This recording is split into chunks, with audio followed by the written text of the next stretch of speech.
Hello friends, வணக்கம் and welcome back to Mala's kitchen. இந்த வீடியோவில் ஹோட்டல் சுவையில் கொத்தமல்லி சட்னி எப்படி நம்ம வீட்டிலேயே அரைக்கிறதுன்னு பார்க்கலாம். இதுக்காக ஒரு பேனில் 1.5 டேபிள் ஸ்பூன் எண்ணெய் எடுத்துருக்கேன். எண்ணெய் காஞ்சதும் இதில் ஒரு மீடியம் சைஸ் வெங்காயத்தை ரஃபாக சாப் பண்ணி சேர்த்துக்கிறேன். அதுக்கப்புறம் 4 வத்தல் மிளகாய், அது கூட 10 பூண்டு பல், ஒரு சின்ன பீஸ் இஞ்சி, அதை குட்டி குட்டியாக கட் பண்ணி சேர்த்துக்கிறேன். இப்போ இந்த இஞ்சி பூண்டு வெங்காயம் இதெல்லாம் நல்லா வதங்கணும். வதங்கின அப்புறம் நம்ம இதில் தக்காளி பழம் 1 சேர்த்துக்கலாம். தக்காளியும் ரஃபாக சாப் பண்ணி சேர்த்தா போதும். நான் இன்னைக்கு ஒரு வெங்காயத்துக்கு ஒரு தக்காளின்ற ரேஷியோவில் எடுத்திருக்கேன். நம்ம இதில் புளியும் சேர்க்க போகிறோம், அதனால் இந்தளவு தக்காளி பழம் போதும்.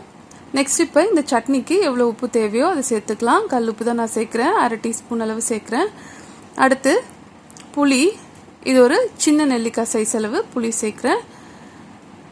இப்போ தக்காளியை நல்லா சேர்த்தப்புறம் நல்லா வதக்கி விட்டுடணும். தக்காளி வதங்கின அப்புறம் இதில் கொத்தமல்லி இலை சேர்த்துக்கலாம். கொத்தமல்லி இலை நல்லா ஃப்ரெஷ்ஷாக சேர்த்தா நமக்கு சுவை ரொம்ப சூப்பராக இருக்கும். கொத்தமல்லியை அந்த தண்டோடு தான் நான் சேர்த்துருக்கேன்.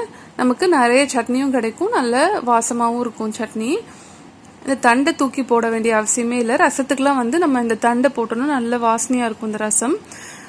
கொத்தமல்லி ஒரு 20 செகண்ட்ஸ் நல்லா வதங்கின அப்புறம் இதில் 3 டேபிள் ஸ்பூன் அளவு துருவன தேங்காய் சேர்த்துடலாம். தேங்காய் சேர்த்துட்டு அதை 1 நிமிஷம் வதங்கினா போதும்.